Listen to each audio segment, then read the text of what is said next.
Welcome, dear listener, to the House of Lore. Where the lights are low, the world is hushed, and time turns gently backward.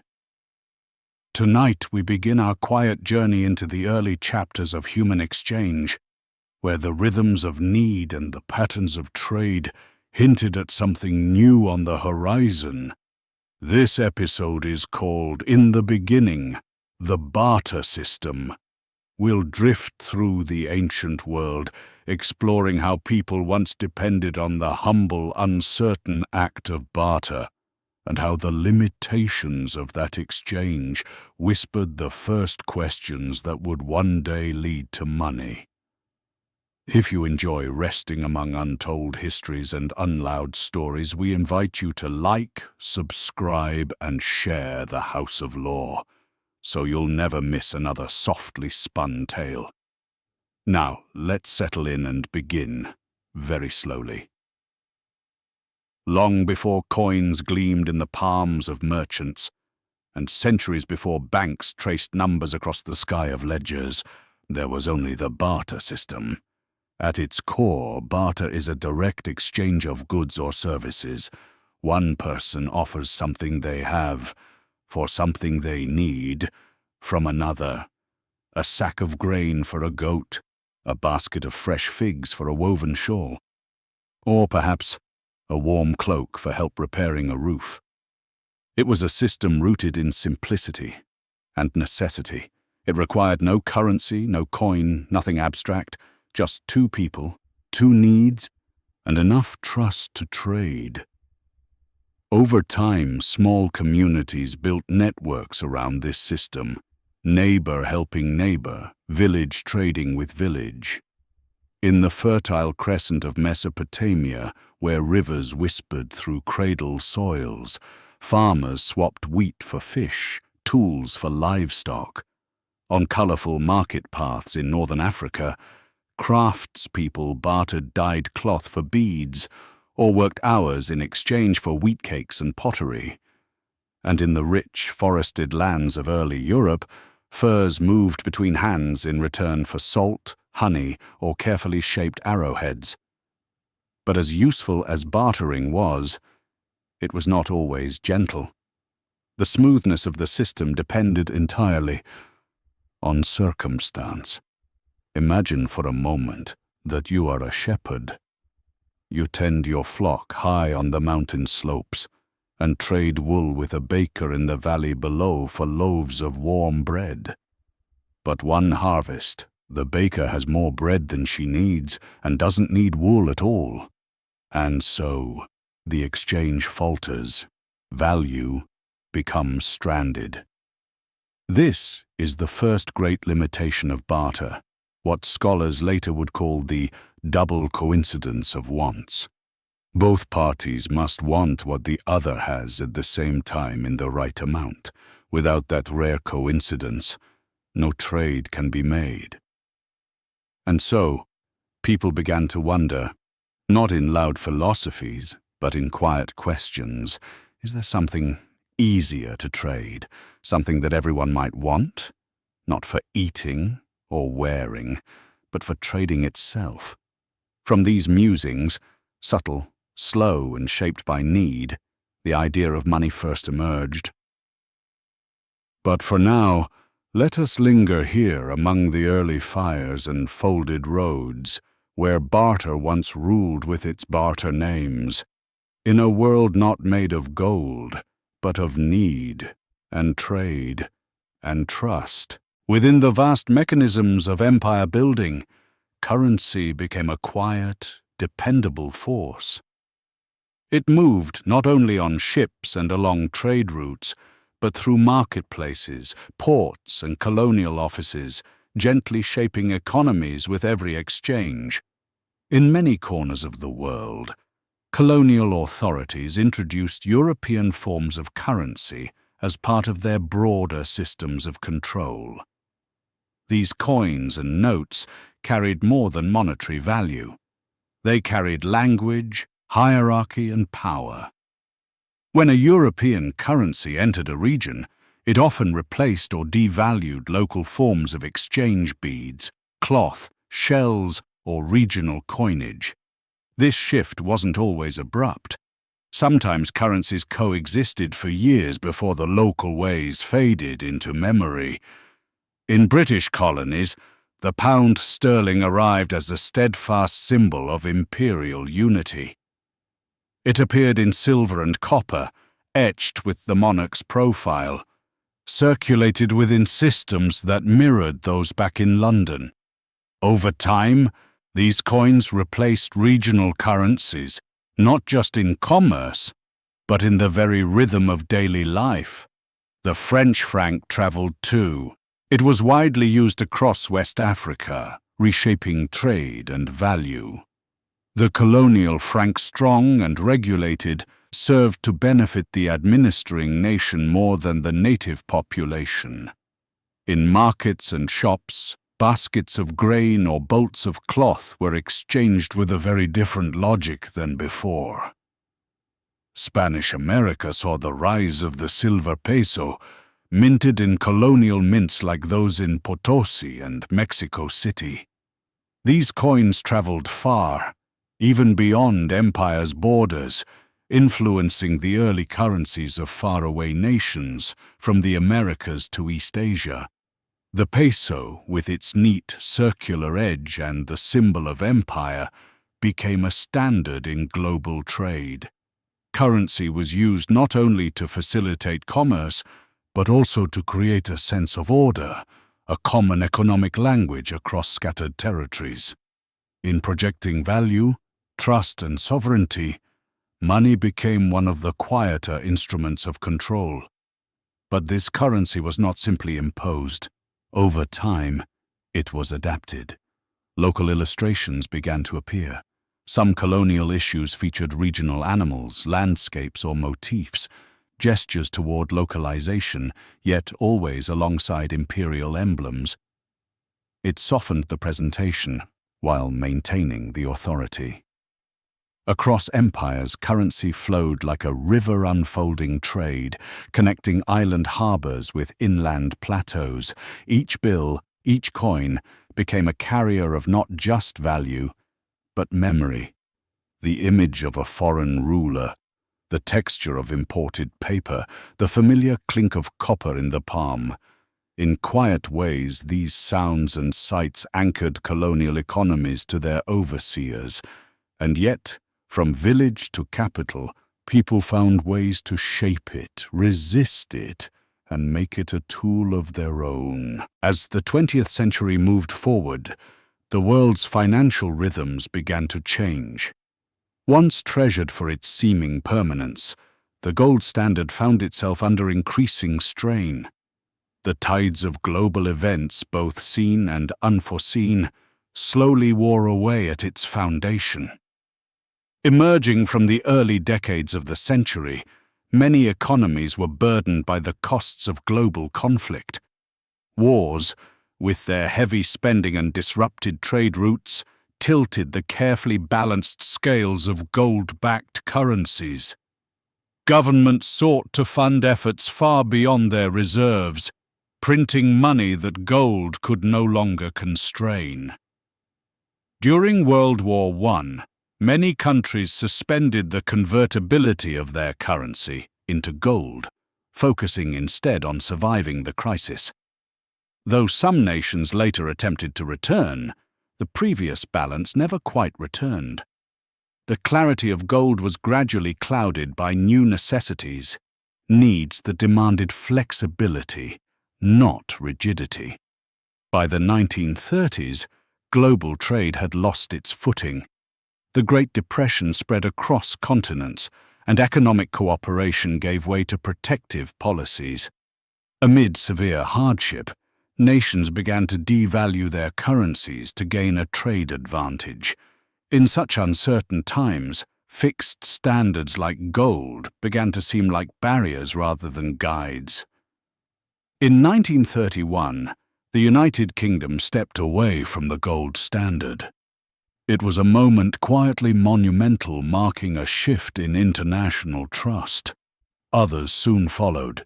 each departure echoing the sentiment that the world's financial system was evolving beyond the fixed logic of gold. As World War II loomed, economic planning prioritized military strength and industrial capacity. The rigid framework of gold no longer suited the needs of a world in motion. Governments required fluid, responsive tools, not heavy anchors bound to past valuations. Eventually, new systems began to emerge, ones built on collaboration and adaptable exchange. The idea of pegging currencies to a flexible foundation gained favor. The fixed certainty that gold once offered was replaced with trust in new agreements, driven by mutual understanding rather than metal alone. Though gold would still hold a certain symbolic power, its role as the mainstay of global currency gradually faded. In its place, cooperation among nations stepped forward, wrapped in treaties, institutions, and evolving policies. The golden promise gave way to practical adjustment, and with it, an era ended quietly and surely. As the sun dipped below the horizon of fixed standards, the night brought newer ways of thinking. And in that quiet change, the world found new, uncertain, and sometimes gentler rhythms. As we continue to drift through the quiet corridors of understanding, we now arrive at a particularly curious part of our journey, a part where the value of money is no longer tied to shining metal, buried deep within the earth, but rather to something far less tangible. Trust. This is the realm of fiat currency, the kind of money most of us use each and every day. Unlike coins once weighed down by gold or silver, today's paper bills and digital balances possess value not because of what they are made of, but because of what they represent: a government's promise and the people's belief. The word fiat comes from Latin. It simply means, "let it be done." Appropriately, fiat money is money that a government declares as legal tender.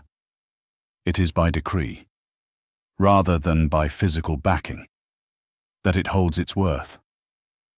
Consider a crisp banknote, without gold behind it, without silver inside it.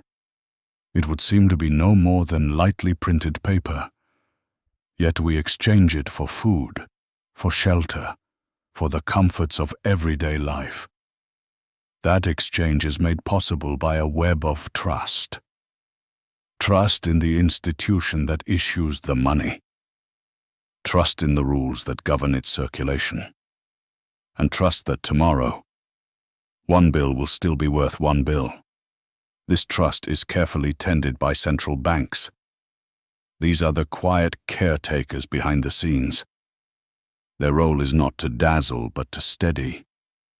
They manage the supply of money, seeking to keep its value stable, neither too strong nor too weak. Through interest rates, through policy, through silence even.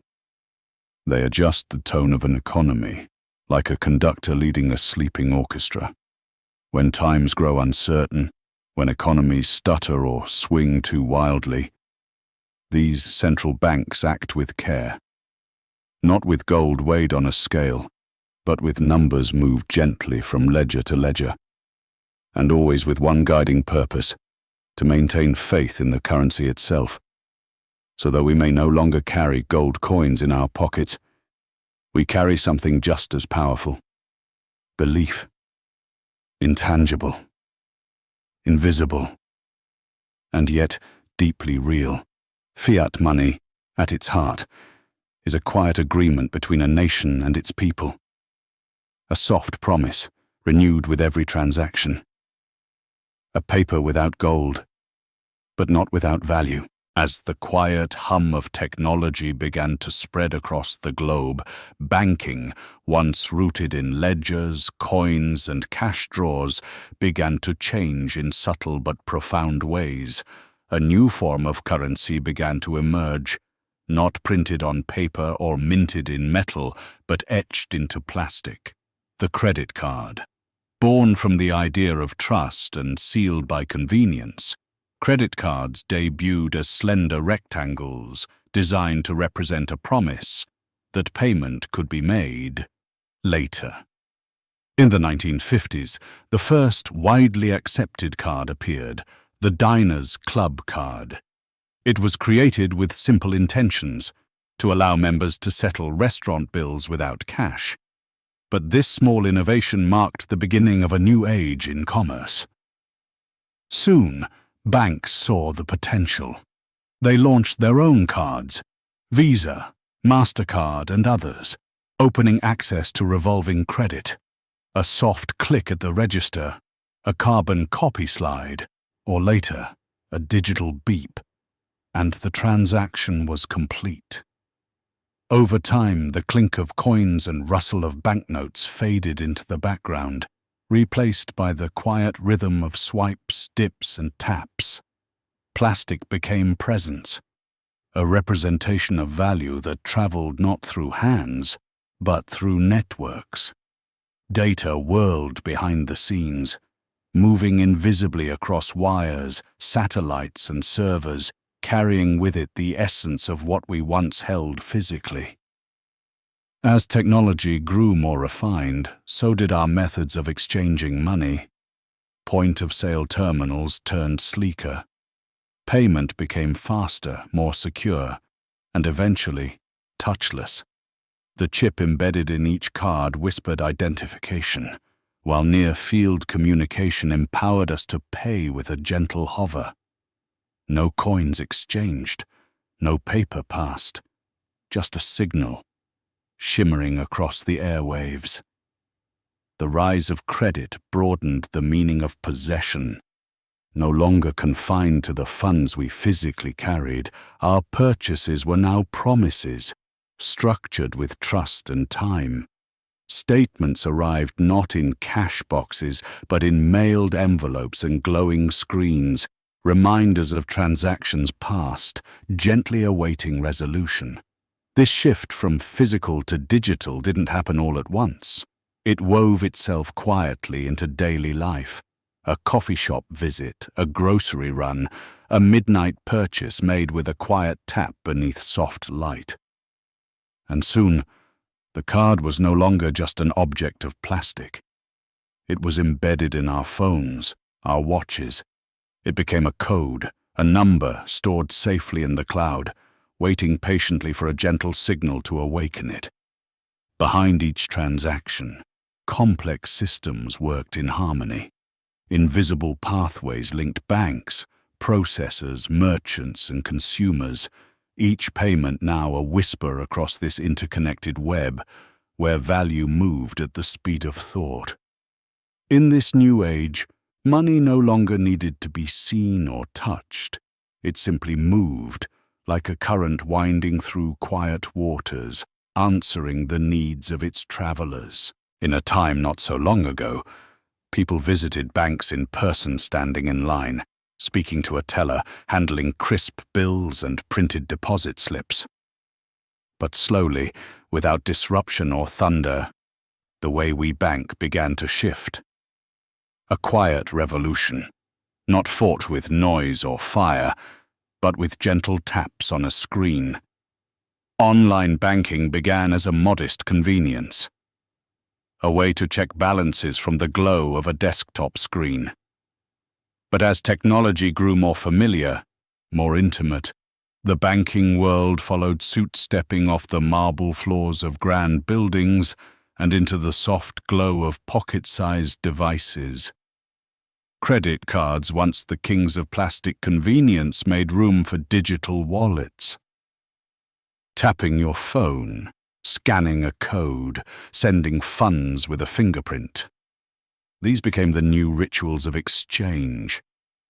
Cash began to feel like an artifact, tactile and real, but increasingly rare, and so the paper trail thinned.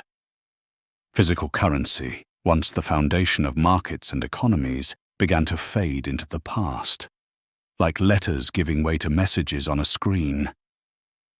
Most of us didn't notice at first. A transfer here, a digital receipt there. Money that once lived in vaults now moved through invisible corridors in the cloud. Banking in this new form became less a place and more a presence. A quiet companion in our phone, discreetly managing growth, bills, and balance. No opening hours, no velvet ropes. Just us and the soft hum of a network holding the keys to our digital wealth. Yet with this transformation came a curious paradox. As banking became more accessible, more personal held within our hands, it also became more distant. Fewer names, fewer voices. Fewer faces behind the counter and more algorithms behind the curtain. Still, the exchange continued, swift and silent. Bills paid in bed. Rent split with a few touches. Groceries delivered and paid for in a blink. The complex dance of finance performed calmly beneath the surface. What once took time and presence now happens in moments. Your bank hovers quietly in your pocket, ready not with grand columns or clerks in navy suits, but as an app, soft and responsive, drifting in and out of rest beside you. And in this transition, we did not lose connection, only changed its shape. No need to write a check or visit a window when a digital bridge connects us invisibly and instantly across distance and time. So as the world settles for sleep, so too does your money, secure in silent circuits. No vaults, no keys. Just signals, flowing with gentle certainty, like a river of numbers, winding ever forward in the cloud. In quiet corners of the digital world, something unexpected took form. Not a stone, nor a shell, not a printed note or coin of metal, but code, a string of numbers and logic, began its journey to reimagine what it meant to hold, spend, and store value. This was the quiet arrival of Bitcoin, and with it, the birth of the blockchain. Invented under the pseudonym Satoshi Nakamoto, Bitcoin was introduced in 2009, not with fanfare or ringing bells, but as a white paper, a document, a simple proposal.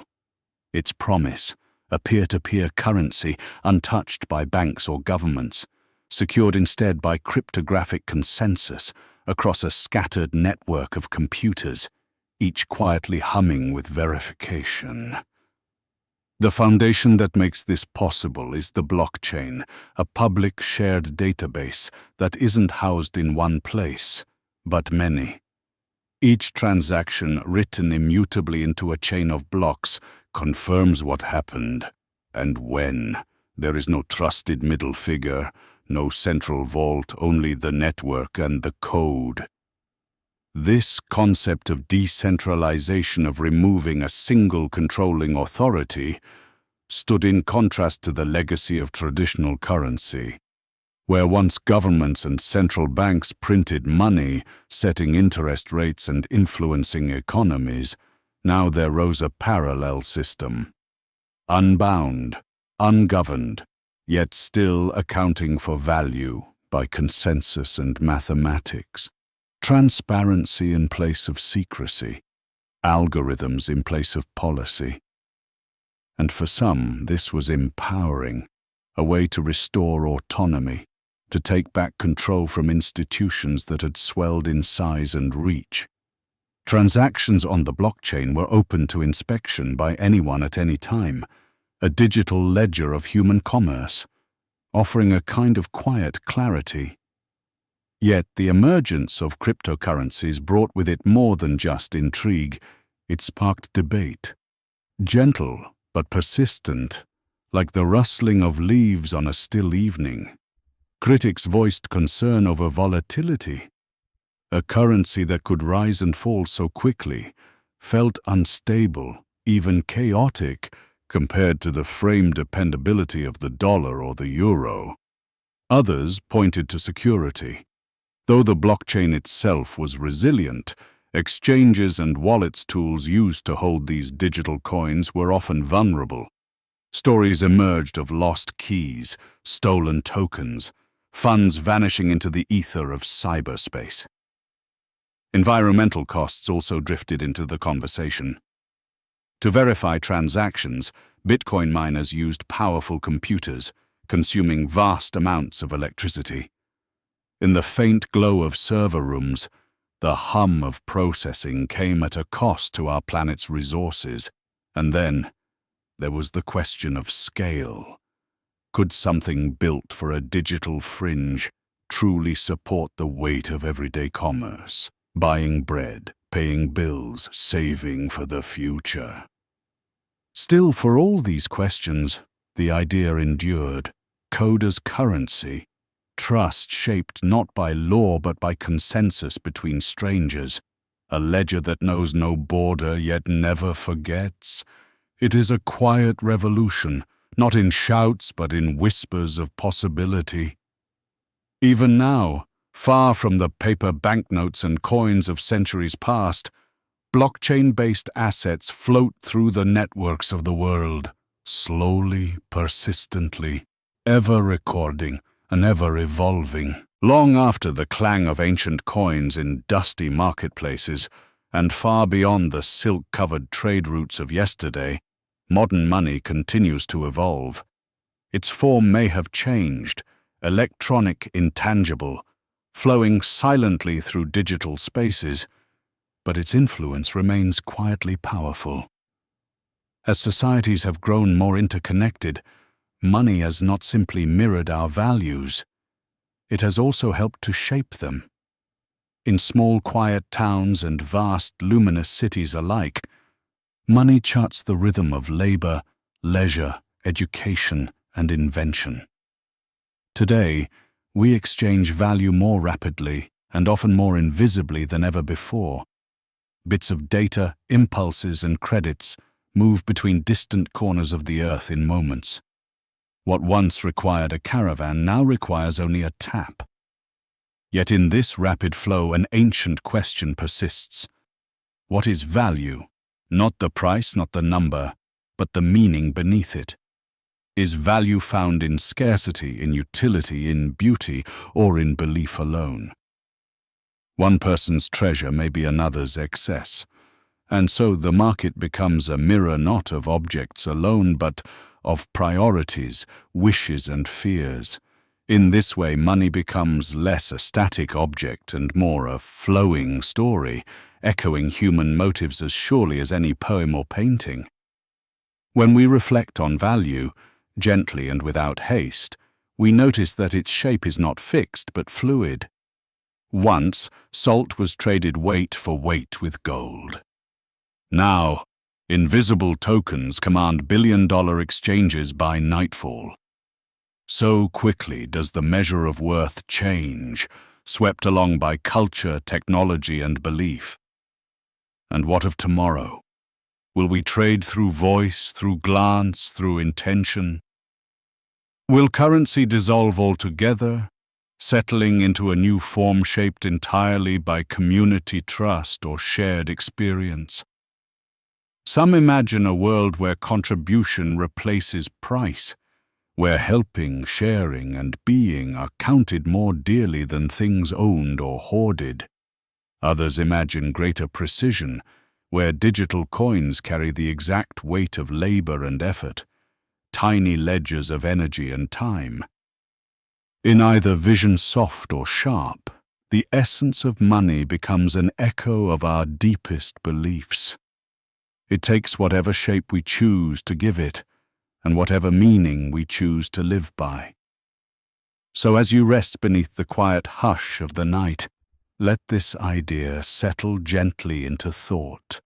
Money is not merely numbers or notes, not simply gold or credit or coin. It is always a mirror of ourselves. As we ease into the calm of the night, let us gently revisit the quiet truths we have uncovered about money and the deeper spaces it touches in our lives. Money, in its truest form, is not gold or paper. not numbers on a screen or whispered secrets in vaults. It is a shared story, a language of trust, spoken not by voices but by the quiet agreements between us all.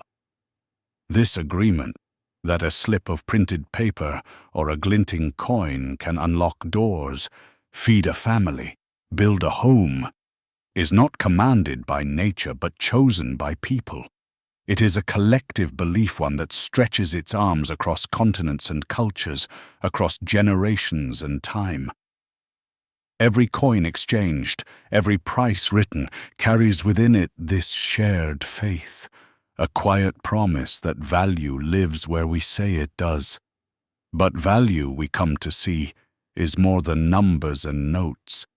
It's the firelight in a friend's eyes, the warmth of a meal with loved ones, the still joy of generosity given without expectation.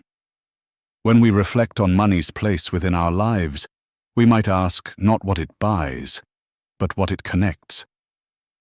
For money, at its root, is a bridge, not only between people, but between intentions, between hopes and homes, between dreams shared and dreams made real. And like all bridges, it depends on trust, a quiet, invisible structure, woven from countless unseen hands. Each of us in living our days becomes part of that trust, by how we spend, how we give, how we help. We contribute not only to the movement of coins and currency, but to the movement of care, of responsibility, and of quiet kindness. So let us return now gently to the stillness of the present moment, to the hush of nightfall and the thoughtful rhythm of breath. Let's remember that what we value most may not always be counted or measured. Some things, the most precious things, are known only by the heart's awareness.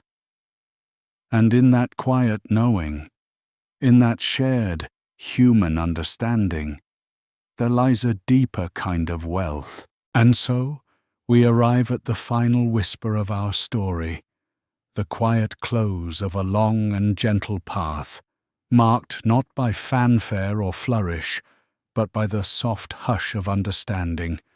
We've wandered through rooms filled with forgotten whispers, listened to the hush of time passing, and rested moment by moment in tales carefully wrapped inside the walls of memory.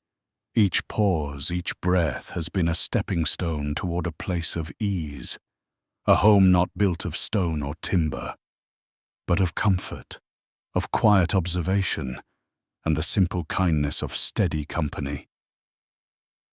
Here, at the edge of dreaming, we let the final curtain drift softly down, not as an end, but as a gentle folding inward, the way a candlelight flickers into sleep, leaving warmth in the dark behind it.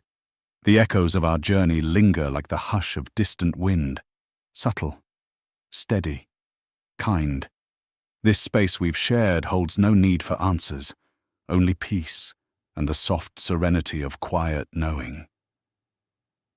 And so we give thanks, not in loud exclamation, but in stillness, where gratitude lives most deeply.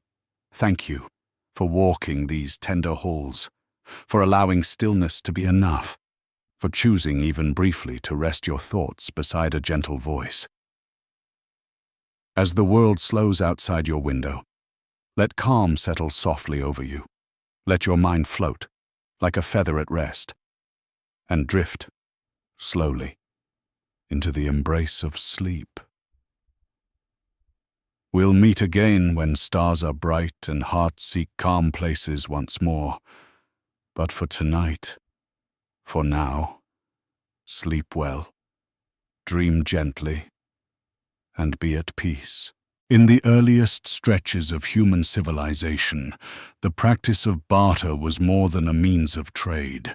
It was a language of cooperation and necessity.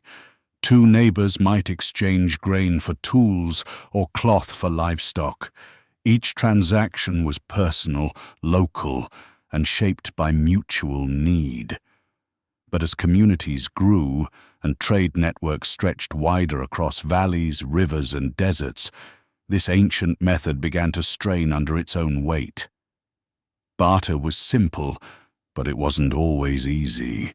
For trade to occur, each party had to want what the other offered at the same time, in the right amount. This challenge, known gently as the coincidence of wants, often slowed exchange to a quiet halt. A potter might need food, but the farmer might not need pots. Even when both needs matched, the values rarely aligned. How many baskets of barley equaled one clay vessel? And what of goods that were perishable, seasonal or bulky? Slowly, quietly, a solution began to emerge, a whisper of common ground. People began favoring certain goods that held value beyond immediate wants, items that were durable, divisible, and widely desired. Salt, used for preserving food and enhancing flavor, became one such candidate. Beads, shells, and metals glittered with symbolic worth. Even livestock, particularly cattle, served as moving stores of wealth and status.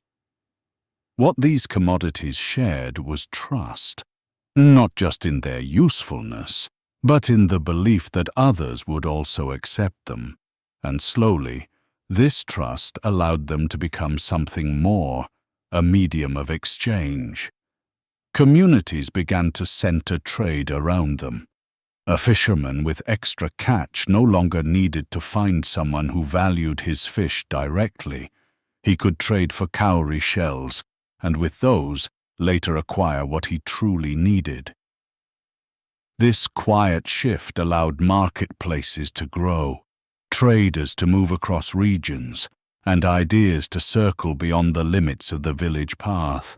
From barter's tangled web, the smooth flow of commodity money was beginning to take form, not imposed, but grown from shared experience and quiet adaptation. These early currencies were not backed by decree, nor stamped by kings. They carried value because people believed they did. And in that belief, they eased the friction of trade and deepened the bonds between distant people. In the hush of ancient towns, amidst clay dwellings and dusty roads, the first frameworks of value slipped into daily life, not with force, but with a gentle utility. As if the world, sensing its own growing complexity, had quietly chosen a better way to share. In the hush of a world moving at the rhythm of footfalls, wind and water, there came the earliest stirrings of trade, long before the shimmer of coins, long before ledgers and numbers. People found value in the weight of everyday wonders. Among these, there were shells, tiny tokens curled by the sea. Cowries, small and glossy, were once more than simple ornaments. Across the vast stretches of Africa, Asia, and the Pacific Islands, cowries fluttered like whispers of wealth, light in a pouch, yet firm as a promise. Their consistent size, smooth surface, and enduring beauty made them ideal. In places where no royal mint had ever struck a coin, cowries passed from hand to hand. A necklace of shells could mean years of labor, or the simple pleasure of salted grain. Their journey was quiet but far-reaching, riding on camels across the Sahara, slipping through fingers in Chinese markets, glinting beside spices and silks. In another part of the earth, where forests gave way to grazing plains, wealth moved on four legs. Cattle were the breath and bone of value-living assets with warmth and memory. In early pastoral societies, it said that a man's worth was not in bits of silver, but in the strength of his herd, cows for milk, for meat, for labor, and for dowries. In Latin, the word for money, pecunia, comes from pecus, meaning cattle. A subtle echo remains, even now, in the language of worth. These animals were not only nourishment, but markers of trust, honor, and exchange. Then there was salt, a quiet marvel. It preserves, it heals, it brings flavor to life's simplest meals. Long ago, blocks of salt were called white gold. In northern Africa, trails of salt carved through the Sahara like fingers finding memory in the dust. Caravans shimmered on the horizon, their burdens not jewels or cloth, but slabs of sun-dried value. In ancient Rome, soldiers were sometimes paid in salt salarium, a name that lingers in the modern word, salary. Such is the quiet legacy of commodity money, where the useful became meaningful. So across distance and time, people measured value by what could be held, consumed, or cherished. Trade was not yet abstract. It was lived, shaped by what filled a bowl, carried a child, or kept the harvest safe another week. Shells shone beneath moonlight and hands. Cattle lowed on wide plains as the wind passed through grass. Salt caught the light and the tongue, both burden and blessing. All before the sparkle of precious metals, before gold became king. And in their quiet, these things taught the first lessons. That trust has weight. That value can be seen, not just imagined. That riches begin not with glitter, but with need and use and meaning.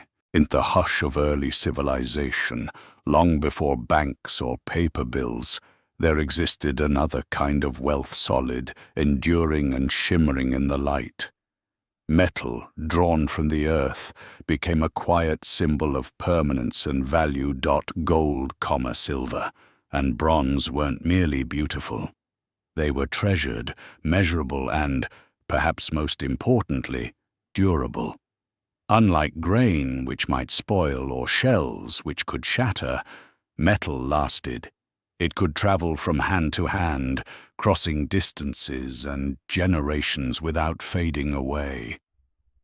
It was in this enduring nature that early societies found comfort. Over time, these gleaming fragments would become more than ornaments or hoarded treasure. They would become a language measured, trusted, and exchanged. The Lydians were among the first to take this idea further. Living in what we now know as Western Turkey, they gazed at a natural alloy called electrum, a pale blend of gold and silver gathered from the rivers of their land, and they imagined something new. They shaped this riverborne metal into small, consistent lumps, each one marked with a stamp, an image pressed deep into its surface. That mark was the earliest evidence of minting, and with it came assurance. A coin now spoke to its weight, its value, and its origin. No longer did one need to test, bite, or weigh. We had at last a standard. Similar glimmers of progress emerged elsewhere. In China, metal coins were cast in bronze, sometimes shaped like knives, sometimes like spades, each molded with clear messages from the sovereign who issued them. In India, punch-marked coins bore the emblems of kings and merchant guilds, delicately thrusted into thin silver pieces. All across the ancient world, from Athens to the Ganges, the shimmer of metal grew into an agreed-upon language of trade, one whose grammar was weight, shape, and sigil. Standardization became the music of certainty. To ensure reliability, careful minds devised systems. In classical Greece, a drachma wasn't just a coin, it was a measure of silver, born under a strict standard preserved by city-states. In Rome, the denarius held its value through imperial rule and was often updated with the image of the current emperor, an ever-shifting mirror of power and identity pressed into metal. And though civilizations differed in form, they agreed upon the virtue hidden within these coins. Each carried something more than substance. They carried the promise of measure, the assurance of exchange, and a glimpse of the people who created them. Coins were and are fragments of trust given form, tiny gateways to the hands that cast them, the rulers who issued them, and the everyday lives that depended upon their gleam. Even now, these ancient coins rest in museums and distant soil, speaking softly of their time. They shimmer still, not only with the shine of metal, but with the memory of shared value and the beginnings of the economy we know today. In the flickering torchlight of an ancient Roman street, a merchant gently turns a silver coin in his fingers. The shape is familiar, the weight is known, and the image unmistakable. The face of the emperor gazes calmly upward, surrounded by Latin inscriptions etched with delicate precision.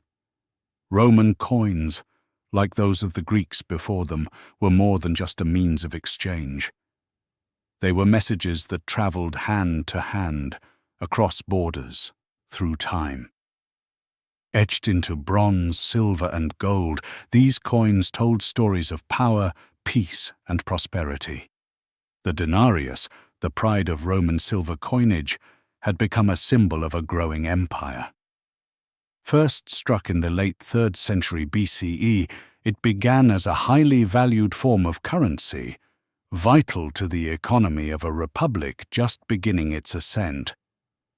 Over time, the denarius evolved in design and composition, reflecting the shifting needs and fortunes of Rome itself. Coins allowed for trade and taxation, but they also served a more subtle yet powerful purpose. They shaped perception. A triumphant general might mint a coin bearing his likeness after a successful campaign. An emperor might issue a new aureus, a gleaming gold coin to mark a military victory or peaceful treaty. The imagery on these coins was never chosen lightly. Favorable symbols ruled: laurel wreaths for victory, scales for justice, and eagles for divine favor. Gods and goddesses sat beside imperial portraits, embedding religion and rule into tangible form. Meanwhile, in Athens, centuries earlier, the Greek drachma had gained distinction throughout the Mediterranean.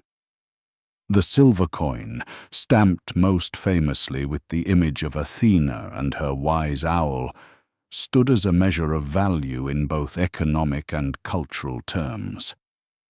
Greek cities issued their own coins, each bearing images representing their identity, their patron deities, and their place in the world. Yet it was the Roman approach that elevated this system into a tool of unity. As the empire expanded, local currencies were gradually replaced or supplemented by Roman coins that carried the face, the name, and the authority of the emperor himself. This imperial presence on coinage became a cornerstone of trust. To hold a Roman coin was to hold assurance, an assurance sanctioned by the state, by the gods, and by the emperor whose gaze lingered upon its surface. A silent vow of consistency, bound across provinces vast and varied. With every transaction, these coins spoke in subtle language. They affirmed allegiance to a central authority, conveyed the stability of the economy, and reinforced the shared story of an empire built on order, discipline, and enduring legacies. Though the faces on the coins would change and inflation would nibble away their silver content, the idea at their core remained constant. Currency was not simply metal, it was memory. A captured moment. A shaped promise passed quietly from palm to palm. As the quiet rivers of change meandered through ancient China, a whisper took shape. It was not the clang of coin nor the weight of bronze, but something lighter, more subtle. A note, written on paper promising value. In the twilight of the Tang dynasty, trade had flourished along the Silk Road. Merchants moved across vast distances, laden with goods, letters, and the hope of profit. But the heavy burden of copper coins slowed their pace. Caravans creaked under the weight, drawing the attention of thieves. To ease the journey, a system emerged, an idea simple, yet profound. Local merchants and trusted guilds began issuing letters of credit. These were handwritten promises that the bearer could receive silver or coin elsewhere. Known as fakian, or flying cash, these notes could travel swiftly over distances where coins could not. The imperial court soon took notice. Officials saw the wisdom in a currency not bound by weight. By the Song dynasty, these practices matured. The government, careful and deliberate, began to regulate and issue its own paper money, printed with wooden blocks and bound by official seals. These first notes were backed by deposits of real coin. They offered merchants a new kind of freedom, one no longer chained to the rattle of metal in canvas bags. Chinese society, pragmatic and refined, opened gradually to this monetary innovation. Paper could be transported quickly, stored discreetly, counted with ease. It was both symbol and substance. A promise breathed into paper. The notes often bore beautiful calligraphy. They were issued in limited amounts, carefully monitored to prevent inflation. The people trusted them not just because of the paper, but because of the system of order and honor that upheld them. Imagine, in a quiet market stall, a gently folded note passing from palm to palm. It might cross entire provinces, slipping through cities and deserts, where once only metal dared travel. This was money made lighter by thought, not heft. As the Song government expanded the use of these notes, they created houses of exchange, early prototypes of state banks. Officials issued paper in return for deposits, tracking each transaction with meticulous care. These were not just scraps of paper, but fingerprints of a society exploring new economic patterns. In time, the teachings of the East would drift westward, borne not only by travelers, but by the quiet strength of ideas. But here in the soft pages of Song innovation lay the birth of what we would one day call a banknote. And as night settles around this story, we can imagine the gentle rustle of silk sleeves, the murmur of merchants counting notes by candlelight, and a world slowly reshaped by the humble texture of paper. In the waning twilight of the 13th century, a Venetian merchant named Marco Polo returned from the East with stories that stirred quiet awe across the candlelit rooms of Europe. Among tales of emperors and spices, deserts and palaces, he spoke of something more curious still: paper money. In his travels through the expansive realm of the Yuan dynasty, Polo had encountered the powerful system administered by Kublai Khan. He described, in his steady, deliberate prose, a currency not forged in gold or struck in silver, but pressed from the bark of the mulberry tree. Paper, humble, light, and entirely unfamiliar as a monetary vessel to the European mind. To the people of medieval Europe, the idea was strange. What value could there be in a sheet of pressed fibers adorned with seals and ink? Where were the ringing coins, the glint of silver? What could guarantee its weight? This was a continent still bound to centuries of metallic trust, where money had a heft that one could feel in the palm, where wealth chimed when coins were counted under the glow of lamplight. And yet, Polo's words endured. Travelers, scholars, and merchants pondered what he saw. They listened, perhaps first with disbelief. But slowly the idea began to settle into thought. Not quite belief just yet, but curiosity. As trade widened and contact with the East became more defined, so too did the quiet observation that a paper-based currency system not only existed, it functioned. Even more incredibly, it gave structure to an economy that sprawled across great distances and cultures. Still, Europe held fast to its traditions. Gold in Florence, silver in Paris, copper in marketplaces from the highlands to the southern ports. Merchant ledgers and tally sticks were more trusted than paper sheets. But ideas begin not with acceptance but with exposure.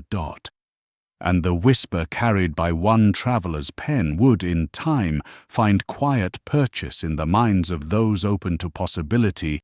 Slowly, through cautious steps and fragile experiments, some European states began to envision their own forms of paper-based value, not quite like those Marco Polo saw in China, but inspired in part by them.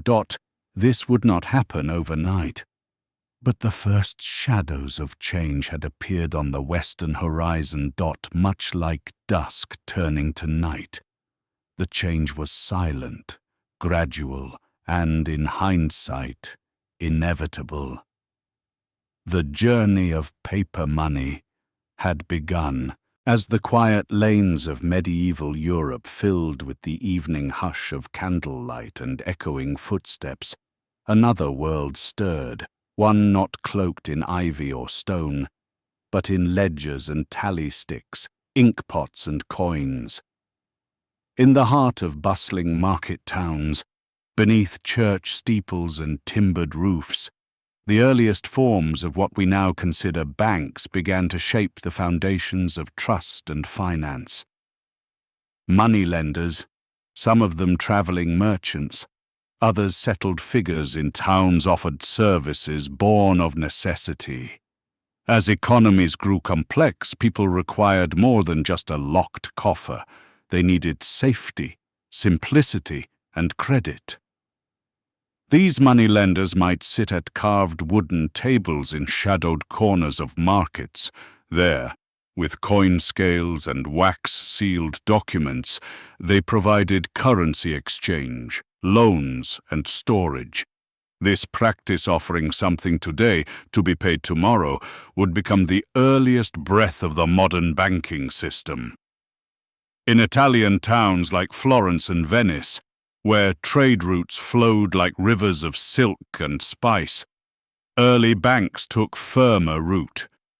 They weren't banks in towering marble halls, but often simple family-led businesses built on generational reputation. It was in Florence, nestled along the Arno River, where one name would become synonymous with high finance: Medici. The Medici family began humbly, with textile trading and local money lending, but by the 14th century, they were architects of a banking empire that would span Europe. Giovanni di Bicci de' Medici, quiet yet shrewd, designed what would become the Medici Bank. He emphasized professionalism, reputation, and strategic alliances. Like the gentle shaping of a hillside garden, his touch was both subtle and transformative. The Medici Bank offered a new way using letters of credit and financial instruments that bridged distance. A merchant in London could receive goods in Bruges and pay later through delicate networks of trust. Money flowed not in heavy satchels, but in promises, elegantly bound with ink. Their network grew, gently unfurling across Bruges, Avignon, Rome, and London. Medici branches acted like living threads, binding the continent in an unseen web of currency and confidence. And with them came a revolution. Bank-issued money. Not just coins, but tokens of value promissory notes. slips of parchment bearing signatures and seals. These notes passed from hand to hand, not unlike the physical currency itself, but lighter, and in some ways, more powerful. The idea that a piece of paper, bound by established trust, could stand in for gold was quietly profound. It allowed towns to grow richer in movement than in metal. People lent and borrowed, bought and sold, all through paper that danced through markets like poetry. The early banks, led by such families, were more than institutions. They were pillars in the canopy of fledgling economies, stable, reliable, and shaped not by force, but by belief. Belief in value, in promises, and in each other. As twilight settled softly across Europe, perhaps someone lit a candle by the ledger, balancing amounts by dim firelight, recording not just numbers, but hope. Throughout history, trust has often rested on things we could hold in our hands. In the world of money, that trust frequently took the form of gold, the shimmering metal forged deep within the earth, yet elevated to the center of civilization's most delicate balance, value. At its heart, the gold standard was a simple promise. For every paper note you held, there was a certain weight of gold stored safely away. The note wasn't valuable because it was made of fine material, but because it could be exchanged on demand for something timeless, gold. Imagine walking into a bank with one of those notes. With confidence, you could ask for the gold that backed its worth. And more often than not, the bank would comply. It was a world where paper was honored because of the precious promise it carried. The gold standard became like a quiet agreement between governments and their people. It said, "You can trust our money, for behind each bill lies the strength of something real, something tested and weighed." Several countries adopted this standard, linking their currencies directly to a fixed quantity of gold. For example, if a country guaranteed that one of its units of currency equaled 1/30th of an ounce of gold, international trade and local markets could proceed with clarity and confidence. Value became less about perception and more about precision. In this quiet system, trust echoed through every exchange. A farmer receiving a payment, a shopkeeper giving change, a sailor buying passage, each could rest in the knowledge that their currency meant something tangible. In times of uncertainty, the gold standard offered an anchor. Inflation, speculation, or sudden shifts in financial tides were steadied by the assurance that the currency had intrinsic backing. Gold was not just a precious metal. It was a quiet guardian of value, and even when distant empires and new republics disagreed on many things, gold remained a shared language.